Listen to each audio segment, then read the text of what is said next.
The monotony and solitude of a quiet life stimulates a creative mind, said Albert Einstein when he won a Nobel Prize. But what about if this doesn't apply to everybody? We know that each person is unique in its own way, so everybody needs to be treated differently. There's people who appreciate the silence, others who need noise to find inspiration, and others who like the second option, but when it gets the time to choose a different one, they start to freak out. Hi, my name is Candela, and I'm here to help those who identify with this, or what is the same with introverts. My purpose here is to teach introvert shy people how to improve their social skills. This presentation isn't only for those who struggle going out of the comfort zone, but also for those who know someone in this situation and are willing to help them or at least understand them. Now, first of all, what is an introvert? Because we tend to associate it with the word shy and the image of someone sitting at the back of the class who doesn't talk, doesn't have friends, hates to socialize. And the thing is that that definition doesn't apply to everybody, so I would like to change it. An introvert is someone who doesn't go out of the comfort zone. That means they can have friends, but they may be the ones they had since their childhood. Or they may like to socialize, but only if the other person starts talking by sharing any kind of interests and hobbies, for example. As I said before, they're afraid of going out of the comfort zone in case something goes wrong. But I'm here to change this habit.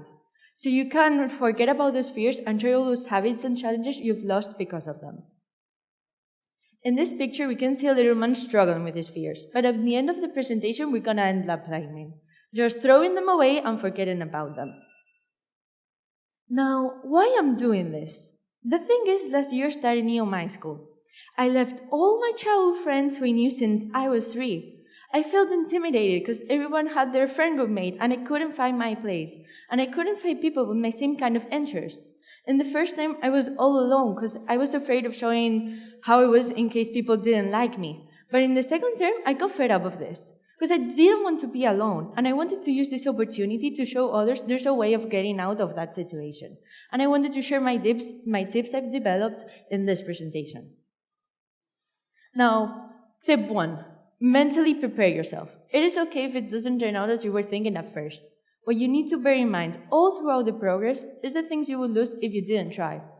I mean, there's always a possibility something can go wrong, but what is certain is that if you don't try, nothing's gonna happen.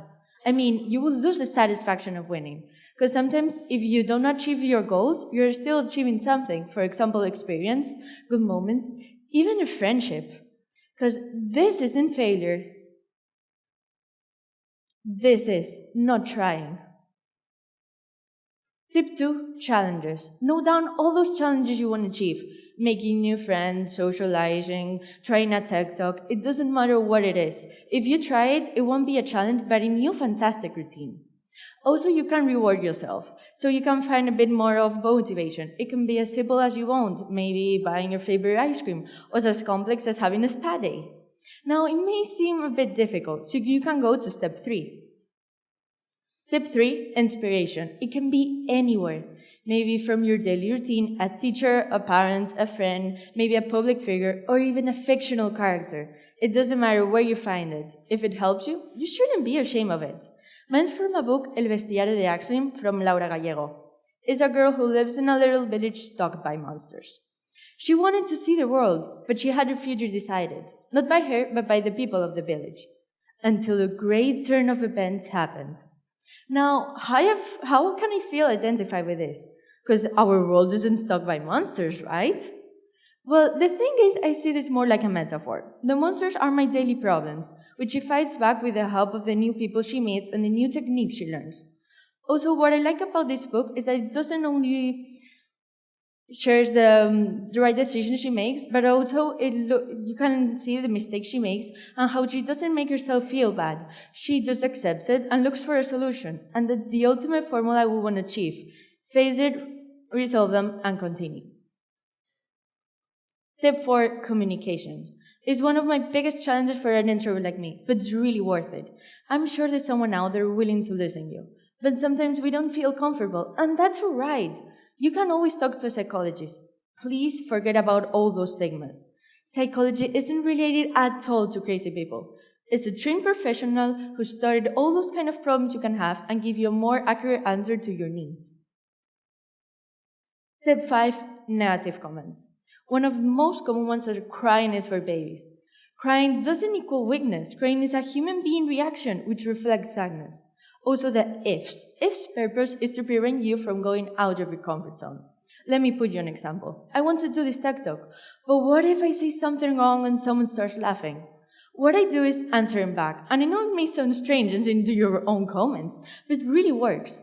So our first response would be, why should I say something wrong? I practice really hard, so I shouldn't get confused. Answer 2.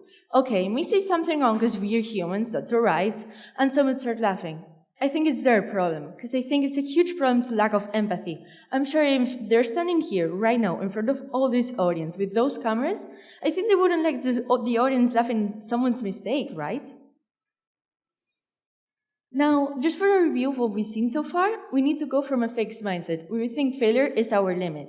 But we need to shift to a growth mindset. We think failure helps us grow and achieve those goals and challenges we want to achieve. Tip 6, self-confidence. Without self-confidence, you aren't reaching anywhere. And if you need someone to tell you you're good enough, that's me. You're good enough. You need to try all those things you want and forget about those fears. And sometimes, if it doesn't work, fake it till you make it. I know it may say it's strange, but sometimes if you fake that confidence, then it's going to come naturally because you're going to forget about your faking it. Don't rush, be patient. Maybe your friend does this in 2 months and you did in 4. So what? We are different, and that's okay because that's what we make ourselves. Now, sometimes we think we're just going in circles, we aren't achieving anything. But look back at what you achieved. Look, all those goals you tried, because sometimes we're just building that structure to achieve our goals. Thank you for listening.